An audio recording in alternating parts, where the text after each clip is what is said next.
Hello and welcome to उन्नति IAS. UPSC EPFO के syllabus में हमने कल से स्टार्ट किया था सोशल सिक्योरिटी का सिलेबस, अपना टॉपिक सामाजिक सुरक्षा का। और आज सामाजिक सुरक्षा पर हमारा दूसरा लेक्चर है। और दूसरा लेक्चर में आज हम वुमेन से संबंधित सारी स्कीम्स के बारे में चर्चा करेंगे। महिलाओं से संबंधित जितनी भी सोशल सेक्टर में योजनाएं चलाई गई हैं भारत सरकार द्वारा, जो लेटेस्ट हैं 2017 के बाद से, उन सब के बारे में हम एक एक करके चर्चा करेंगे। ये हमारा पार्ट 1 है। इसके बाद एक पार्ट और आएगा वुमेन्स की स्कीम्स पर, महिलाओं से संबंधित योजनाओं पर। और हमारा ये लेक्चर कंप्लीट हो ये विमेन से संबंधित जितनी भी महिलाओं से संबंधित योजनाएं हैं वो सारी हम 2 या 3 लेक्चर में कवर कर लेंगे। इस तरह हमारे टोटल शायद मैक्सिमम हमारे 15-16 लेक्चर आएंगे और हम इसको इसी मंथ कंप्लीट कर लेंगे। अगर हो सका तो हम आपको डेली 2-2 वीडियोस भी प्रोवाइड करेंगे, क्योंकि हमें इसी मंथ इसको सोशल सिक्योरिटी के चैप्टर को, टॉपिक को कंप्लीट करना है, ताकि हम नेक्स्ट मंथ से, अप्रैल से आपके लिए मॉक टेस्ट अवेलेबल करा सकें। तो सामाजिक सुरक्षा की सबसे पहले परिभाषा देख लेते हैं कि इसमें किस चीज़ों को कवर किया जाता है। बीमारी, दुर्घटना, बेरोजगारी, विकलांगता, मातृत्व और बुढ़ापे से जुड़े जोखिमों के कारण हर व्यक्ति को अपने जीवन काल में किसी समय सामाजिक समस्याओं और जोखिमों का सामना करना पड़ता है। तो सामाजिक सुरक्षा नीतियों का उद्देश्य इन समस्याओं के जोखिमों को कम या खत्म करना और इन स्थितियों के संपर्क में आने वाले व्यक्तियों के लिए जोखिम सुरक्षा प्रदान करना है। अब महिलाओं से संबंधित जो स्कीमें थी, हमने जैसे कल बात की थी, तो जितने महिलाओं से संबंधित योजनाएं हैं उनमें जो उनके संस्थान हैं जो महिलाओं से के लिए स्कीम्स बनाते हैं, योजनाएं बनाते हैं, और इनके कल्याण के लिए, महिलाओं के कल्याण के लिए जितनी भी संस्थाएं और मिनिस्ट्रीज, मंत्रालय कार्य करते हैं, वो उन सब के बारे में हम देखेंगे एक एक करके। और जो आज हम सबसे पहले इन 4 की डेफिनेशन, 4 के बारे में देखेंगे। राष्ट्रीय सार्वजनिक सहयोग और बाल विकास संस्थान NIPCCD, फिर है राष्ट्रीय महिला कोष RMK, राष्ट्रीय महिला आयोग, नेशनल विमेन कमीशन, फिर है महिला और बाल विकास मंत्रालय, women and child development, ministry of women and child development. इसको हम दोनों को अलग अलग करके देखेंगे। जो बाल विकास से संबंधित योजनाएं हैं हम उन्हें बच्चों वाले सेक्शन में कवर करेंगे, ताकि आपको सारा सब कुछ हौच पौच ना हो, सब कुछ अलग अलग समझ में भी आ जाए और रिटेन करने में भी आसानी रहे, आपको याद रखने में भी आसानी रहे, वरना सारा सब कुछ हौच पौच हो जाएगा। इसलिए हम जो हर पर्टिकुलर जिससे स्कीम्स रिलेटेड होंगी उनको अलग अलग चैप्टर में ही, अलग अलग लेक्चर में ही, पर्टिकुलरली हर सेक्शन को अलग अलग हम वीडियो लेक्चर में ही कवर करेंगे। फिर आज देखेंगे हम आपातकालीन प्रतिक्रिया समर्थन प्रणाली। फिर होगा महिला विकास, महिला विकास के बारे में जितनी योजनाएं हैं, जैसे प्रेरणा योजना, महिला उद्यमिता मंच, महिलाओं की कार्य सहभागिता को प्रभावित करने वाले कारक। फिर है मेरी दीदी से पूछो, ये जो स्कीम्स है ये एक अम्ब्रेला स्कीम है, इसके अंदर जो स्कीम्स हैं उनको, उन इंपॉर्टेंट स्कीम्स उनको कवर करेंगे। महिला उद्यमियों के लिए उद्यम सखी पोर्टल, इसको कवर करेंगे आज। फिर कानूनी जागरूकता से जुड़े प्रश्न जो महिलाओं से संबंधित है, वैसे हम इसको कवर नहीं करेंगे क्योंकि इसमें बहुत सी चीज़ें, हम कानूनी जागरूकता में जो इसके लिए महिलाओं की सुरक्षा के लिए जो एक्ट्स बनाए गए हैं, चाहे वो सामाजिक सुरक्षा हो, आर्थिक सुरक्षा हो, या उनकी स्वास्थ्य से जुड़ी हुई सुरक्षा हो, उन सब के लिए जितने भी एक्ट बनाए गए हैं वो हमने, जैसे शुरुआती लेक्चर्स जब हम औद्योगिक संबंध और श्रम कानून के बारे में पढ़ रहे थे तो हमने उस समय कवर किया था, जैसे EPFO और आपका मैटरनिटी बेनिफिट एक्ट, मातृत्व, प्रसव, जितनी भी संबंधित इनसे योजनाएं हैं जो ओवरलैप करती हैं इंडस्ट्रियल रिलेशन वाली योजनाएं, वो सारी हम पहले ही industrial relation and labour laws के टॉपिक में कवर कर चुके हैं। तो इसलिए हम उसको दोबारा कवर करने की ज़रूरत नहीं है। तो जिसने नहीं देखा हो वो इंडस्ट्रियल रिलेशन और लेबर लॉस के जो लेक्चर है हमारे शुरुआती, तो उसको जाकर देख सकते हैं। फिर है भारत में महिला सशक्तिकरण से संबंधित मुद्दे, कार्यस्थल पर यौन उत्पीड़न के रूप महिलाओं के लिए कानूनी जागरूकता, स्त्री समर्थक पहल, जब विमेन इनिशिएटिव होते हैं विमेन के समर्थन में। फिर है प्रधानमंत्री मातृ वंदना योजना और स्वाधार गृह योजना। तो हम आज प्रधानमंत्री मातृ गृह योजना तक, प्रधानमंत्री मातृ वंदना योजना तक अपनी स्कीम्स को कवर करेंगे, और इसके आगे की स्कीम्स को हम अगले लेक्चर में कवर करेंगे। जैसे स्वाधार गृह स्कीम है, प्रधानमंत्री महिला शक्ति केंद्र है, भारत में महिलाओं की स्थिति, जो स्टेटिस्टिक्स हैं कि भारत में महिलाओं की क्या स्थिति है, साक्षरता के क्षेत्र में उनकी क्या स्थिति है, उनकी पार्टिसिपेशन, जॉब पार्टिसिपेशन में उनकी क्या स्थिति है, यानी कि जो हमारी वर्किंग पॉपुलेशन है उनमें इनकी क्या स्थिति है, वेजेस के क्षेत्र में इनकी क्या स्थिति है, नौकरियों के क्षेत्र में क्या स्थिति है, इन सब को हम 1 बाय 1 कवर करेंगे। स्टेटिस्टिक्स, वन स्टॉप सेंटर योजना, साइबर शिक्षा पहल, लिंग की अवधारणा यानी कि gender concept, gender related concept, महिला कॉयर योजना, कॉयर हमने कल भी बताया था आपको, फाइबर, महिला फाइबर योजना, जेलों में बंद महिलाएं, इनका स्टेटिस्टिक्स देखेंगे, योजनाएं और कानूनी जागरूकता, अंतर्राष्ट्रीय महिला दिवस, नीतियां और अधिनियम, जैसे कि हमने बात की थी EPFO जैसे कर्मचारी भविष्य निधि योजना और जितनी भी स्कीम्स है, जैसे मैटरनिटी बेनिफिट एक्ट है, इनसे संबंधित जितनी भी पॉलिसीज़ बनाई गई हैं, इनको तो हम पहले ही कवर कर चुके हैं, तो इसलिए इस टॉपिक को हम यहाँ कवर नहीं करेंगे।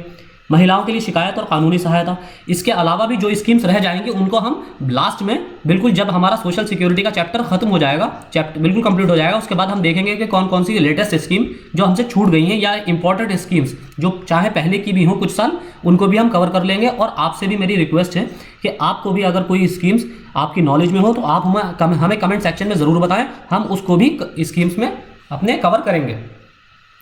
और डिटेल में जो हमारे लिए इंपॉर्टेंट है एग्जाम पर्सपेक्टिव से, उसी के पर्सपेक्टिव में हम सब कुछ कवर कर लेंगे। तो शुरू करते हैं आज के अपने पहले टॉपिक से, राष्ट्रीय सार्वजनिक सहयोग और बाल विकास संस्थान NIPCCD, national institute of public cooperation and child development. राष्ट्रीय सार्वजनिक सहयोग और बाल विकास संस्थान, जिसे NIPCCD के रूप में जाना जाता है, एक प्रमुख संगठन है जो महिलाओं और बाल विकास के समग्र क्षेत्र में स्वैच्छिक कार्रवाई, अनुसंधान, प्रशिक्षण और प्रलेखन को बढ़ावा देने के लिए समर्पित है। 1860 के सोसाइटी पंजीकरण अधिनियम के तहत वर्ष 1966 में नई दिल्ली में स्थापित, यानी कि इसकी स्थापना कब हुई है? इसकी स्थापना 1966 में हुई है। कहाँ पर हुई है? नई दिल्ली में हुई है। और किस एक्ट के थ्रू हुई है? 1860 societies registration act 1860, societies registration act 1860 के तहत 1966 में।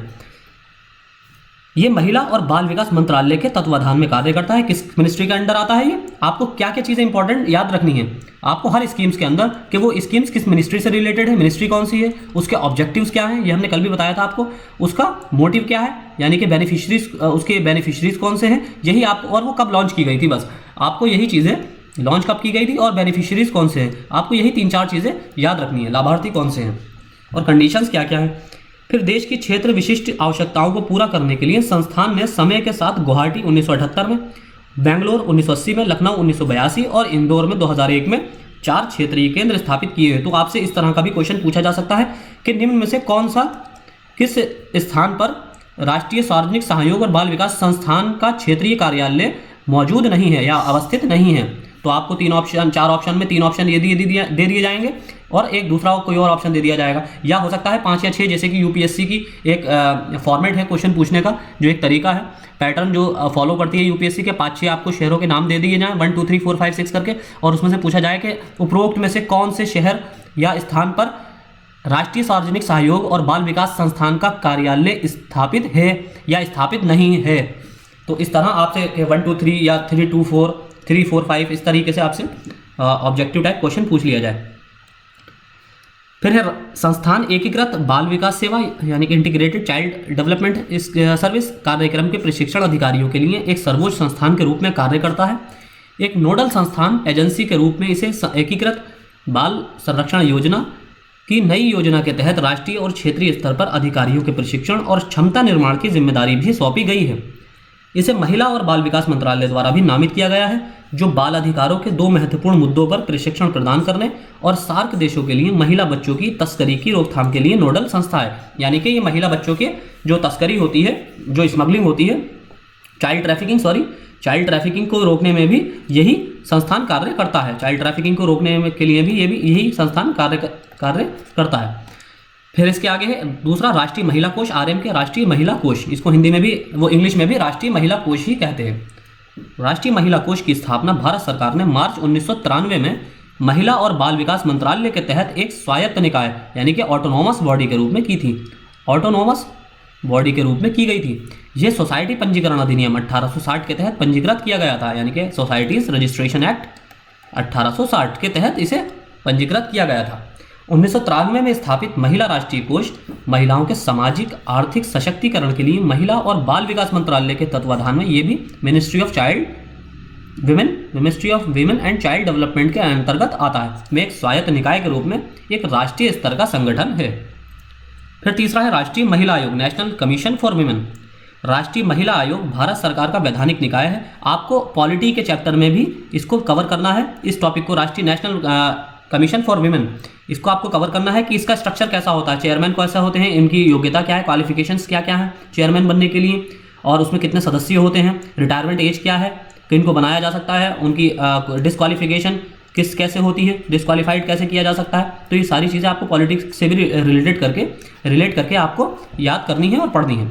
राष्ट्रीय महिला आयोग भारत सरकार का एक वैधानिक निकाय है जो आमतौर पर महिलाओं को प्रभावित करने वाले सभी नीतिगत मामलों पर सरकार को सलाह देने से संबंधित है। ये भारतीय संविधान के प्रावधानों के तहत 31 जनवरी 1992 में स्थापित किया गया था, जैसा कि 1990 के राष्ट्रीय महिला आयोग अधिनियम में परिभाषित किया गया है। आयोग की पहली प्रमुख जयंती पटनायक थी और 30 नवंबर 2018 से रेखा शर्मा इसकी अध्यक्ष हैं। फिर NCW national commission for women का उद्देश्य भारत में महिलाओं के अधिकारों का प्रतिनिधित्व करना और उनके मुद्दों और चिंताओं के लिए एक आवाज़ प्रदान करना है, यानी कि उन्हें एक मंच प्रदान करना है। उनके अभियानों के विषयों में दहेज, राजनीति, धर्म, नौकरियों में महिलाओं के लिए समान प्रतिनिधित्व और श्रम के लिए महिलाओं का शोषण को रोकना शामिल है। उन्होंने महिलाओं के खिलाफ पुलिस दुर्व्यवहार पर भी चर्चा की है। मतलब इस नेशनल कमीशन फॉर विमेन ने महिलाओं के खिलाफ जो पुलिस द्वारा दुर्व्यवहार किया जाता है, मिसकंडक्ट किया जाता है, उसकी भी इन्होंने इस पर भी आपत्ति जताई है। आयोग नियमित रूप से एक मासिक समाचार पत्र राष्ट्रीय महिला के नाम से एक मासिक समाचार पत्र निकालता है जो हिंदी और अंग्रेजी दोनों में प्रकाशित किया जाता है। फिर आगे है महिला और बाल विकास मंत्रालय, ministry of women and child development. महिला और बाल विकास विभाग की स्थापना वर्ष 1985 में मानव संसाधन विकास मंत्रालय, मिनिस्ट्री ऑफ स्किल डेवलपमेंट के रूप में की गई थी, कि इसके एक डिपार्टमेंट के रूप में की गई थी महिला और बाल विकास विभाग की, ताकि महिलाओं और बच्चों के समग्र विकास के लिए आवश्यक आवेग दिया जा सके, यानी कि आवश्यक गति दी जा सके। फिर 30/1/2006 से प्रभावी होने के साथ विभाग को मंत्रालय के रूप में परिवर्तित कर दिया गया, यानी कि 2006 से इसे एक पूरा अलग सेपरेट मिनिस्ट्री के रूप में इसे बना दिया गया, कन्वर्ट कर दिया गया है, ministry of women and child development. फिर इसका शासनादेश, इसका मैंडेट क्या है? क्या मंत्रालय का व्यापक जनादेश महिलाओं और बच्चों का समग्र विकास करना है। महिलाओं और बच्चों की उन्नति के लिए एक नोडल मंत्रालय के रूप में मंत्रालय योजनाओं, नीतियों और कार्यक्रमों को तैयार करता है, अधिनिर्णय कानून में संशोधन करता है, महिला और बाल विकास के क्षेत्र में काम करने वाली सरकारी और गैर सरकारी संगठनों के प्रयासों का मार्गदर्शन और समन्वय करता है, यानी कि कोऑर्डिनेशन भी ये मंत्रालय करता है। इसके अलावा अपनी नोडल भूमिका निभाते हुए मंत्रालय महिलाओं और बच्चों के लिए कुछ नवीन कार्यक्रमों को लागू करता है, यानी कि जितनी भी ज़्यादातर स्कीम जो लागू की जाती हैं महिलाओं के लिए और बच्चों के लिए, वो इसी ministry of women and child development द्वारा ही लागू की जाती हैं। फिर इसके आगे है, ये कार्यक्रम कल्याण और सहायता सेवाओं, रोजगार और आय सृजन के लिए प्रशिक्षण, जागरूकता सृजन और लिंग संवेदीकरण को कवर करते हैं। ये कार्यक्रम स्वास्थ्य, शिक्षा, ग्रामीण विकास आदि के क्षेत्रों में अन्य सामान्य विकास कार्यक्रमों के लिए पूरक भूमिका निभाते हैं। इन सभी प्रयासों को यह सुनिश्चित करने के लिए निर्देशित किया जाता है कि महिलाओं को आर्थिक और सामाजिक रूप से सशक्त बनाया जा सके और इस प्रकार पुरुषों के साथ साथ राष्ट्रीय विकास में समान भागीदारी बनती है। आपातकालीन प्रतिक्रिया समर्थन प्रणाली, अगला टॉपिक कौन सा हमारा? Emergency response support system. तो जैसे कि आप देखते होंगे न्यूज़ में, आपके अपने राज्यों में भी अलग अलग राज्य सरकारें अलग अलग हेल्पलाइन नंबर जारी करती हैं और कुछ हेल्पलाइन नंबर सेंट्रल गवर्नमेंट द्वारा भी जारी किए जाते हैं और कभी कभी उन्हीं को ही अम्ब्रेला स्कीम के तौर पर सभी राज्यों में लागू कर दिया जाता है, कि यानी कि अगर आप जैसे 112 है, ये आपातकालीन महिलाओं की आपातकालीन सेवा के लिए आपका नंबर है, आपातकालीन नंबर है, हेल्पलाइन नंबर है, इसके द्वारा डायरेक्ट सीधा कांटेक्ट कर लिया जाता है और जो इनके वॉलंटियर्स होते हैं, पुलिस के वॉलंटियर्स, वो जो आसपास का जो क्षेत्र होता है, पास के ही किसी क्षेत्र से फ़ौरन वहाँ पर क्विक इंस्टेंट सर्विस, कोई भी महिला को अगर किसी तरह की परेशानी होती है तो उन्हें इंस्टेंट सर्विस वहाँ आसपास के वॉलंटियर्स द्वारा भी दे दी जाती है।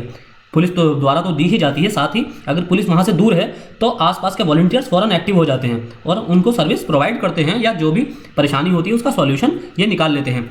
जैसे कि आपने देखा होगा 8 मार्च को विमेन डे होता है, तो उससे पहले ही सबके एक मैसेज भी सेंड किए जाते हैं गवर्नमेंट की तरफ से महिलाओं के सम्मान के लिए, जागरूकता बढ़ाने के लिए। सबको मोबाइल नंबर्स पर 112 नंबर से एक मैसेज भी आता है, शायद आपके मोबाइल पर भी आया हो इसी मंथ।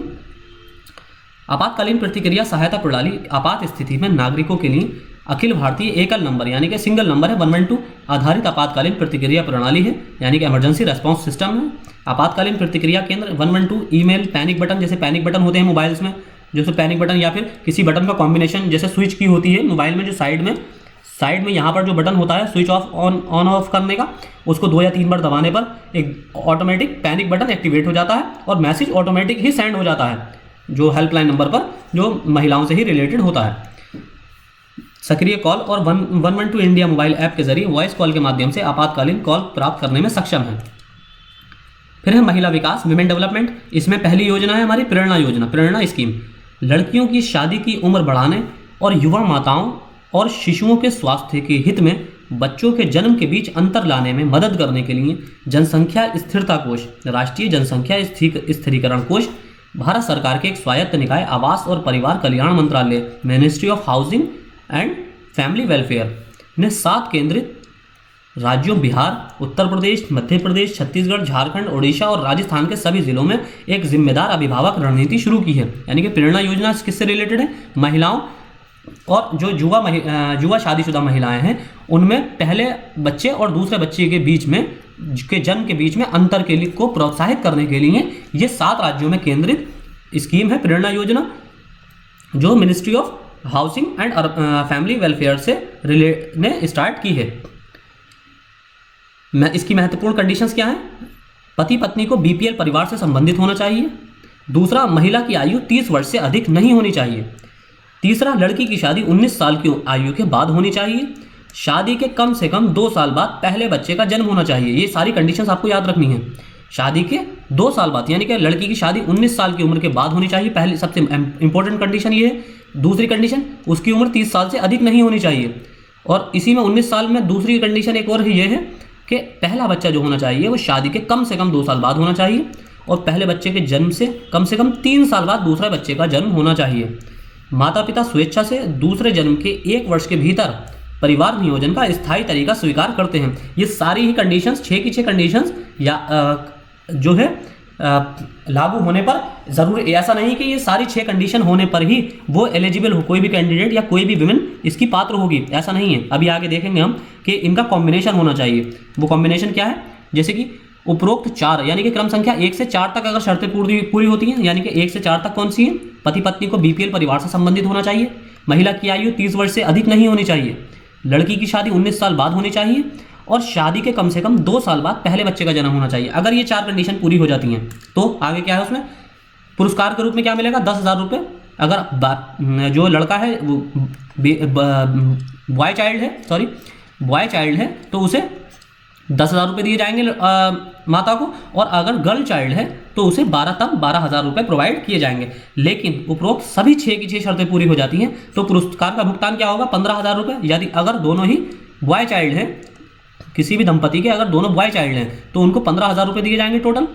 और अगर एक लड़का है, एक बॉय चाइल्ड है और एक गर्ल चाइल्ड है तो 17,000 रुपये दिए जाएंगे। और अगर दोनों ही गर्ल चाइल्ड हैं तो 19,000 यानी कि 19,000 रुपये दिए जाएंगे। तो ये कंडीशन है, यानी कि इनकी कॉम्बिनेशन अगर पूरी हो जाती हैं तो भी वो एलिजिबल होगी। फिर है महिला उद्यमिता मंच, विमेन एंटरप्रेन्योरशिप प्लेटफॉर्म। महिला उद्यमिता मंच अपनी तरह का पहला एकीकृत सर्विस पोर्टल है जो भारत के विभिन्न हिस्सों की महिलाओं को उनकी उद्यमशीलता की आकांक्षाओं को साकार करने के लिए एक साथ लाता है। यह नीति आयोग की एक पहल है, यानी कि नीति आयोग का ही इनिशिएटिव है महिला उद्यमिता मंच। इसके बारे में आपने 2018 में काफ़ी सुना होगा, 2018 में बहुत चर्चा में रहा था। यह मंच उन महिला उद्यमियों की संख्या में काफ़ी वृद्धि करने की इच्छा रखता है जो एक गतिशील न्यू इंडिया का निर्माण और सशक्तिकरण करेंगी। बहुत इंपॉर्टेंट है एग्जाम पर्सपेक्टिव से। ये आकांक्षाएं उन 3 स्तंभों में प्रकट होती हैं जिन पर विमेन एंटरप्रेन्योरशिप प्लेटफॉर्म बनाया गया है, यानी कि इसके 3 पिलर है, 3 कंपोनेंट है। पहला है इच्छा शक्ति, दूसरा ज्ञान शक्ति, तीसरा कर्म शक्ति। इच्छा शक्ति अपने उद्यम शुरू करने के इच्छुक उद्यमी को प्रेरित करना, यानी कि इसके जो पहला कंपोनेंट है इच्छा शक्ति, उसमें उद्यम शुरू करने के लिए, कोई भी इंडस्ट्री या एंटरप्रेन्योर शुरू करने के लिए महिलाओं को प्रेरित करना, यानी कि मोटिवेट करना। दूसरा इसका पिलर है ज्ञान शक्ति, नॉलेज शक्ति। उन्हें उद्यमशीलता प्रदान करने में मदद करने के लिए महिला उद्यमियों को ज्ञान और पारिस्थितिकी तंत्र का समर्थन प्रदान करना, यानी कि कोई महिला, अब मान लीजिए पहला है इच्छा शक्ति। पहला तो यह है कि विमेन के अंदर एंटरप्रेन्योरशिप की भावना को जागृत करना, यानी कि मोटिवेट करना, उन्हें एंटरप्रेन्योर बनाने के लिए, एक उद्यमी बनाने के लिए मोटिवेट करना। अब मान लीजिए कोई तैयार हो जाती है, कोई महिला उद्यम खोलने के लिए अपना तैयार हो जाती है। अब उसके पास जाहिर सी बात है कोई बिजनेस एनवायरनमेंट तो नहीं है, ना ही उसके पास इस तरह का मैनेजमेंट का ज्ञान है, तो उसको इस तरह बिजनेस एनवायरनमेंट मैनेजमेंट की नॉलेज प्रदान करना, फ्री ऑफ कॉस्ट प्रोवाइड करना। फिर है कर्म शक्ति। अब व्यवसायों को स्थापित करने और बढ़ाने में उद्यमियों की सहायता प्रदान करना, यानी कि अब उसको बिजनेस सेटअप करने के लिए सहायता प्रदान करना और जगह और पैसा वैसा ये सारा फाइनेंशियल सेटअप तैयार करके देना। तो ये स्टेप बाय स्टेप इसमें चरण है, ताकि एक कंप्लीट बिजनेसमैन, विमेन बिजनेसमैन बनकर तैयार हो। फिर है WEP का उद्देश्य सरकारी और निजी क्षेत्र की योजनाओं और पहल यानी कि इनिशिएटिव्स के बारे में जानकारी को व्यवस्थित करके आकांक्षी और स्थापित दोनों महिला उद्यमियों द्वारा सामना की जाने वाली बाधाओं को दूर करना है। अगला है महिलाओं की कार्य सहभागिता को प्रभावित करने वाले कारक, factors affecting women's work participation. बदलते महिला श्रम बल की भागीदारी को समझने के लिए पहले अतिव्यापी संदर्भ की अवधारणा करना महत्वपूर्ण है, जिसके भीतर विभिन्न कारक संचालित होते हैं। अब हम देखेंगे कि विमेन पार्टिसिपेशन, वर्क पार्टिसिपेशन कैसा है भारत में। भारतीय समाज में महिलाओं की स्थिति के लिए बड़े पैमाने पर पुरुष प्रधान है, ना केवल पुरुष, यहाँ तक कि अधिकांश महिलाएं भी समाज में अपनी स्थिति को उम्र के माध्यम से अपनी स्थिति का उचित विवरण के रूप में आंतरिक करती हैं, यानी कि अपना इंटरनल ही मैटर समझती हैं। ये सामान्यकरण दुनिया में व्यावहारिक रूप से हर ज्ञात समाज के लिए कुछ हद तक लागू होते हैं। उच्च शिक्षा के लिए महिलाओं की कमी ने उन्हें अच्छी तरह से भुगतान और उच्च स्थिति वाले व्यवसाय के अभ्यास से प्रभावी रूप से बाहर रखा था। महिलाएं अपने जीवन काल में एक माँ से लेकर एक कमाने वाली तक की कई भूमिकाएं निभाती हैं, लेकिन लगभग हमेशा पुरुष अधिकारी के अधीन रहती हैं, यानी कि पुरुष जो कमाने वाला है उसी के अधीन रहती हैं। काम और घर दोनों जगह बड़े दर्जे के अधिकार और निर्णय लेने से महिलाओं को बाहर रखा जाता है, यानी कि उनको सही तरह से सही मायनों में जो अधिकार नहीं दिए जाते हैं, यानी कि उनको निर्णय लेने से बाहर रखा जाता है। घर में महत्वपूर्ण निर्णय घर का जो मेल मुखिया है, जो आपका मेल जो मुखिया होता है, वही घर के सारे बड़े निर्णयों में सहभागिता देते हैं और वही उनसे ही पूछा जाता है। अगर बड़ी लड़की भी है तो भी उससे, लड़की से भी किसी तरह के, ज़्यादातर गांवों में ऐसा एनवायरनमेंट है कि उनको निर्णय में भागीदार नहीं बनाया जाता, यानी कि एम्पावरमेंट उनका पूरी तरह से नहीं हुआ है गाँवों में। विरोधाभासी रूप में यहाँ तक कि हमारे भारत के समाज में जहाँ महिला देवी की पूजा की जाती है, महिलाओं को एक स्वतंत्र पहचान और स्थिति से वंचित किया जाता है। यहाँ एक कमेंडेबल थोड़ा है ये कि महिलाओं को वैसे देवी के रूप में पूजा तो जाता है, लेकिन जहाँ बात आती है निर्णय की, तो घर की जो देवी है, घर में जो देवी है, उसे निर्णयों से बाहर रखा जाता है। खैर आगे चलते हैं। भारत में महिलाओं की स्थिति के संकेतक महिलाओं पर हिंसा के विभिन्न रूप हैं, जो महिलाओं की स्वतंत्र पहचान और प्रतिष्ठा के लिए खतरे का काम करते हैं। जो हिंसा के रूप क्या है? पहला, कन्या भ्रूण हत्या। ब्रिटिश मेडिकल जर्नल लॉन्सेट के एक सर्वेक्षण के अनुसार भारत में पिछले 20 वर्षों में लगभग 10 मिलियन महिला गर्भपात हुए हैं, जो शिक्षित भारतीय मध्यम वर्ग के बीच भी व्याप्त हैं। ऐसा नहीं है ये सिर्फ गरीब लोगों में या पिछड़े लोगों में हुए, ये शिक्षित जो एजुकेटेड और मिडिल क्लास फैमिली के लोग हैं उनमें भी इस तरह का चलन मौजूद है। ये सवचेतन एक NGO है। सवचेतन जैसे संगठन जो लोगों के बीच घिनौने कृत्यों के खिलाफ लोगों को शिक्षित करने और जागरूकता लाने की दिशा में काम कर रहे हैं, उन्होंने भी इसका बारे में सारा सब कुछ उजागर किया है। दूसरा क्या है? दूसरी हिंसा का रूप क्या है? बलात्कार, यौन उत्पीड़न और दुरुपयोग। ये महिलाओं की स्वतंत्रता के लिए एक निवारक के रूप में कार्य करता है और इस धारणा को समाप्त करता है कि महिलाएं कमजोर लिंग हैं, यानी कि कमजोर जेंडर हैं। हर 2 घंटे में भारत में कहीं ना कहीं एक बलात्कार होता है। फिर यहाँ सारे हम स्टेटिस्टिक्स की बात कर रहे हैं कि जितने भी आंकड़े अब तक मौजूद हैं, और इस तरह की जो रिपोर्ट्स आती हैं, जो इंटरनेशनल NGOs हैं या इंटरनेशनल ऑर्गेनाइजेशंस हैं, इनकी रिपोर्ट भी आपको इस तरह की सारी याद रखनी है। जो लेटेस्ट रिपोर्ट होंगी, घरेलू हिंसा और दहेज हत्याएं। परिवार में महिलाओं पर हिंसा को पारिवारिक समस्या माना जाता था और हाल ही में कभी भी उन्हें महिलाओं के खिलाफ अपराध के रूप में स्वीकार नहीं किया गया। ये समाज के सभी वर्गों में प्रचलित है, यानी कि चाहे वो पिछड़ा वर्ग हो, मध्यम वर्ग हो या अपर फैमिलीज जो रिच फैमिलीज हो, ये सभी में इस तरह की हिंसाएं व्याप्त हैं। वैश्यावृत्ति, प्रोस्टिट्यूशन, बड़ी संख्या में निराश्रित यानी कि जो डिपेंडेंट नहीं होती हैं, या बलात्कार की शिकार महिलाएं जो परिवार द्वारा विस्थापित होती हैं, जबरन वैश्यावृत्ति की शिकार हो जाती हैं। वैश्यावृत्ति की समस्या को कम करने के लिए कोई सरकारी कार्यक्रम नहीं है।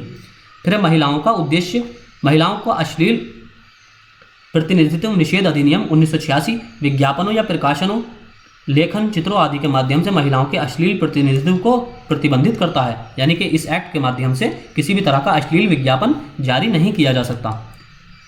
फिर भारत में महिलाओं की जनसांख्यिकी आंकड़े। साक्षरता दर 2011 की जनगणना के अनुसार महिला साक्षरता का स्तर 65.46% है। जहां पुरुष साक्षरता 80% से अधिक है, जबकि केरल में महिला साक्षरता दर 100% है। बिहार केवल 46.40% के साथ सबसे निचले पायदान पर है। तो इसलिए आप साक्षरता के क्रम में, साक्षरता के पर्सपेक्टिव में राज्यों का क्रम जरूर याद रखें।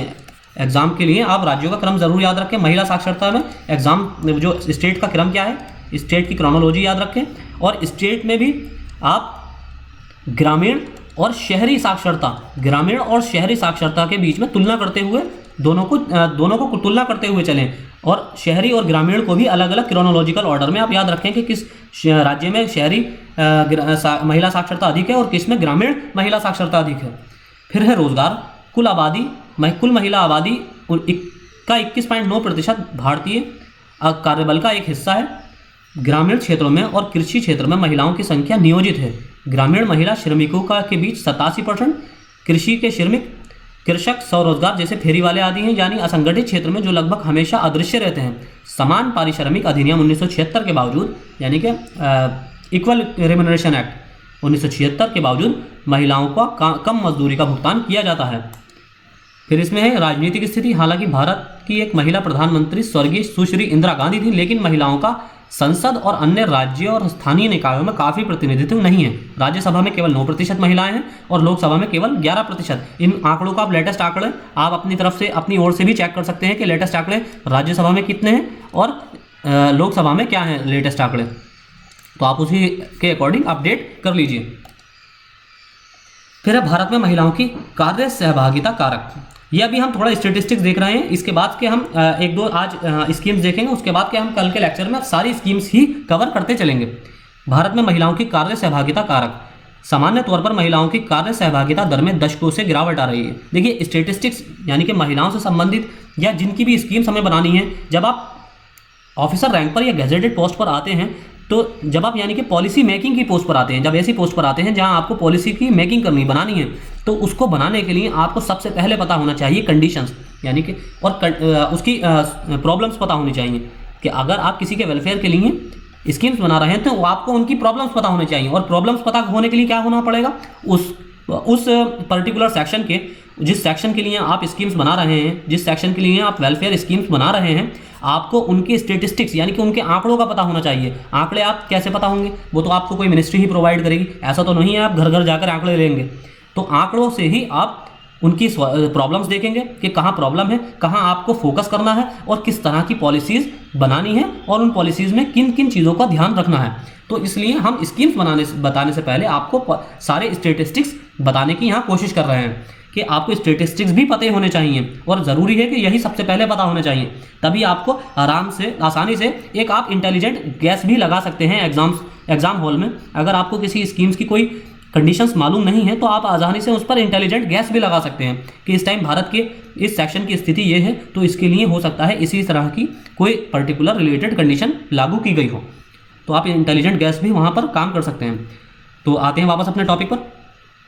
महिलाओं की कार्य सहभागिता दर में दशकों से गिरावट आ रही है। कई कारकों के कारण गिरावट आई है, जैसे शिक्षा, प्रशिक्षण और भूमि, ऋण और प्रौद्योगिकी आदि जैसे संसाधनों तक पहुंच के माध्यम से महिलाओं की मुक्ति के लिए व्यापक और तर्कसंगत नीति की अनुपस्थिति, अर्थव्यवस्था में संरचनात्मक परिवर्तन, स्ट्रक्चरल चेंजेस जो हुए हैं इकोनॉमी में, पारस्परिक ग्रामीण उद्योगों या औद्योगिकरण में गिरावट, अपने नाम स्वयं के नाम पर परिसंपत्तियों यानी कि भूमि और घर की कमी के कारण क्रेडिट और स्वरोजगार के अवसरों तक पहुँच जो है कम पहुँच है, क्योंकि आपको पता ही होगा घर और जितनी भी एसेट्स होते हैं, घर हो चाहे दुकान हो, जितनी भी कमर्शियल प्रॉपर्टीज़ होती हैं वो ज़्यादातर मेल के ही नाम पर होती हैं।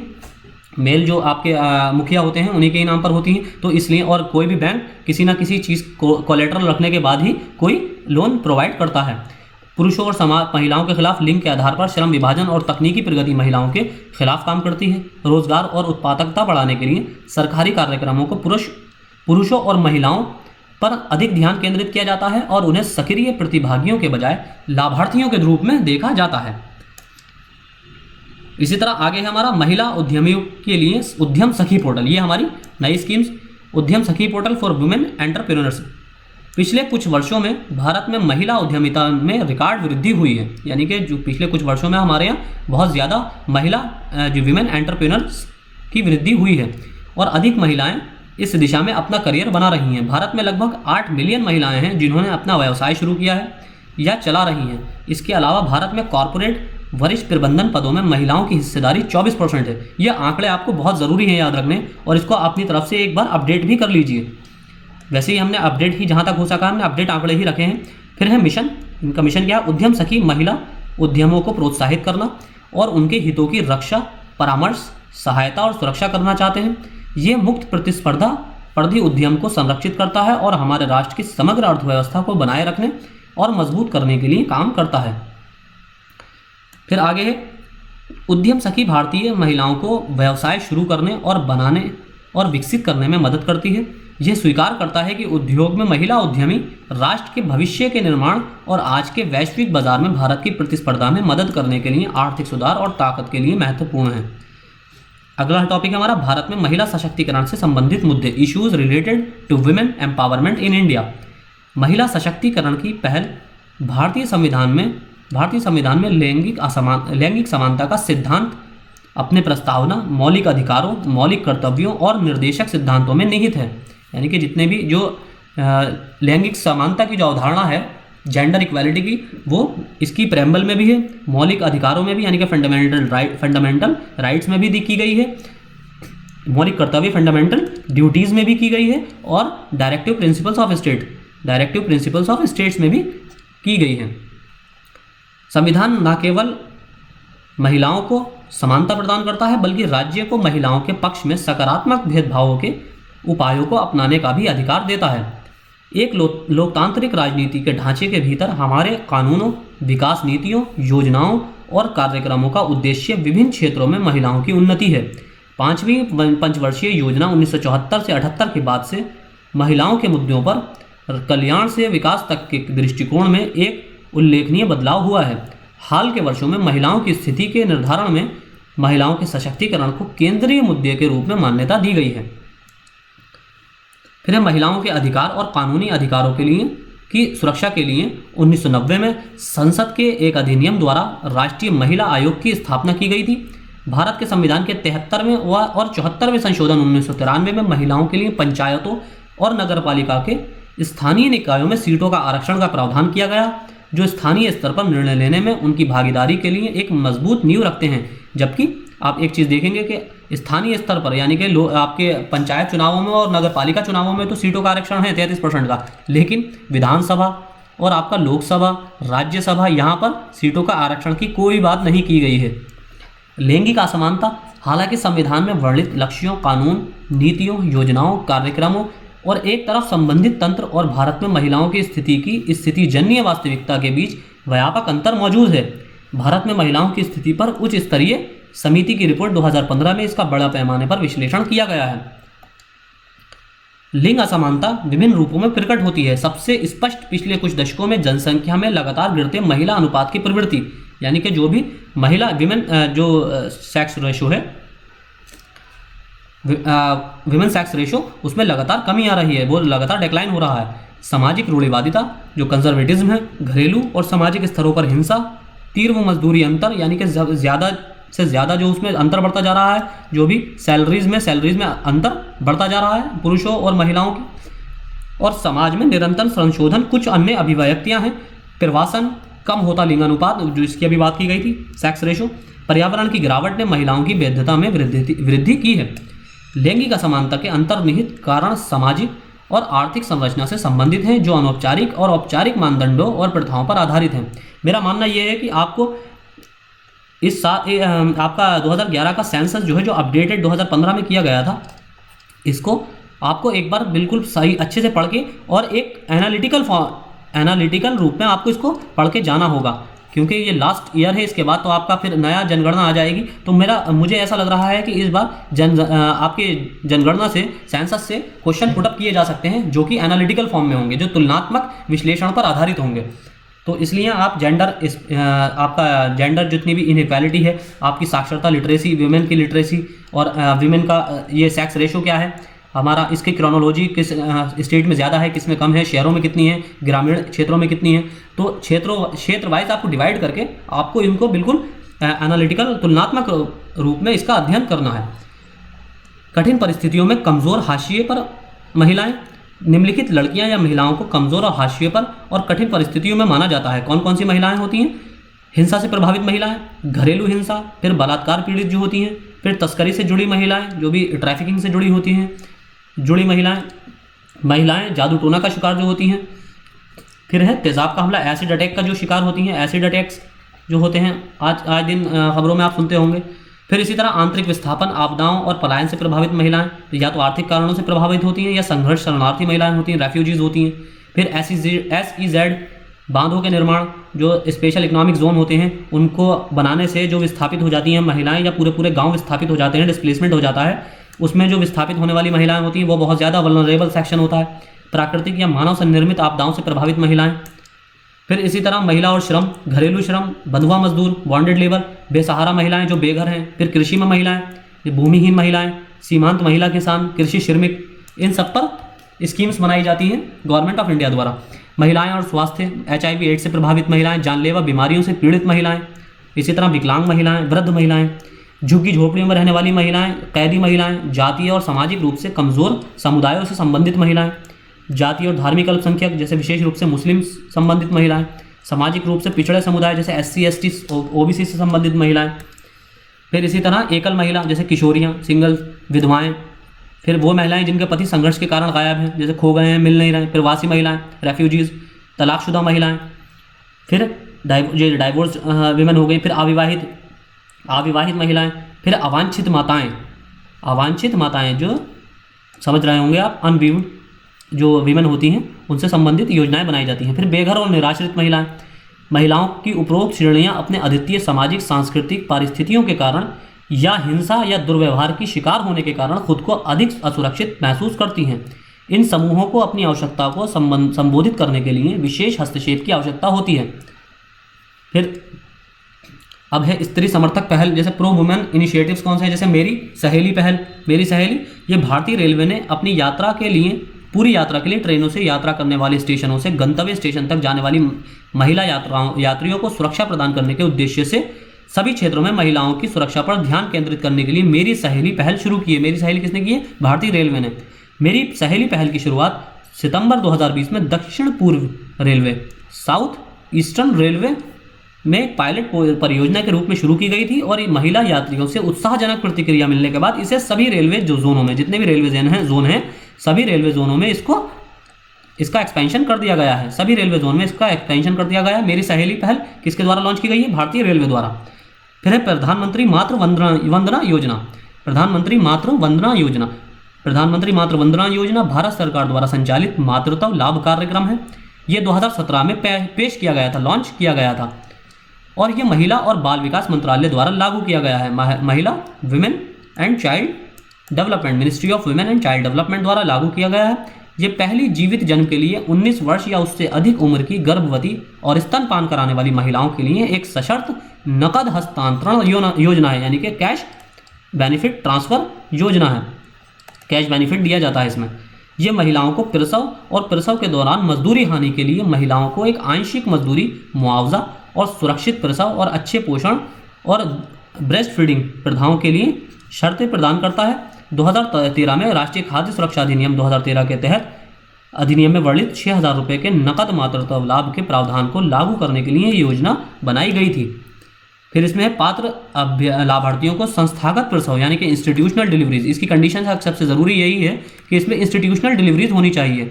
जैसा आपने गाँव में देखा होगा, जो डिलीवरीज दाई जो कर देती हैं, इस तरह की डिलीवरीज नहीं होना चाहिए, वो इंस्टीट्यूशनल ही डिलीवरीज होनी चाहिए। जननी सुरक्षा योजना के तहत दिया जाने वाला प्रोत्साहन मिलेगा, और जननी सुरक्षा योजना के तहत मिलने वाले प्रोत्साहन को मातृत्व लाभ की ओर ध्यान दिया जाएगा, ताकि एक महिला को औसतन 6,000 रुपये मिल सकें। इसके उद्देश्य क्या है कार्यक्रम के? गर्भावस्था, प्रसव, स्तनपान के दौरान उपयुक्त अभ्यास, देखभाल और संस्थागत सेवा के उपयोग को बढ़ावा देना, यानी कि इंस्टीट्यूशनल डिलीवरीज को बढ़ावा देना। फिर इस महिलाओं को के पहले 6 महीनों के लिए शुरुआती और अनन्य स्तनपान सहित पोषण और भोजन प्रथाओं का पालन करने के लिए प्रोत्साहित करना, तथा गर्भवती और स्तनपान कराने वाली माताओं को बेहतर स्वास्थ्य और पोषण के लिए नकद प्रोत्साहन प्रदान करना। तो हमारा आज के लेक्चर में इतना ही था। अगले लेक्चर में हम आगे की अपनी स्कीम्स के बारे में चर्चा करेंगे, जैसे कि हमारा सौधार गृह, प्रधानमंत्री महिला शक्ति केंद्र, भारत में महिलाओं की स्थिति के जो आंकड़े हैं, स्टेटिस्टिक्स हैं, इसके बारे में भी हम चर्चा करेंगे। तो ये सारे हम सोच रहे हैं, ये सारे जितनी भी योजनाएं रह गई हैं, ये सारे हम कल के अगले लेक्चर में कवर कर लेंगे, और पार्ट 2 में हम अपने पूरा कवर कर लेंगे। तो ये हमारा सेकंड लेक्चर था। अब हम थर्ड लेक्चर जो इसका पार्ट 2 आएगा उसमें हम सारी स्कीम्स जो महिलाओं से संबंधित है उसको कवर कर लेंगे। तो आज के लेक्चर में इतना ही। Thank you.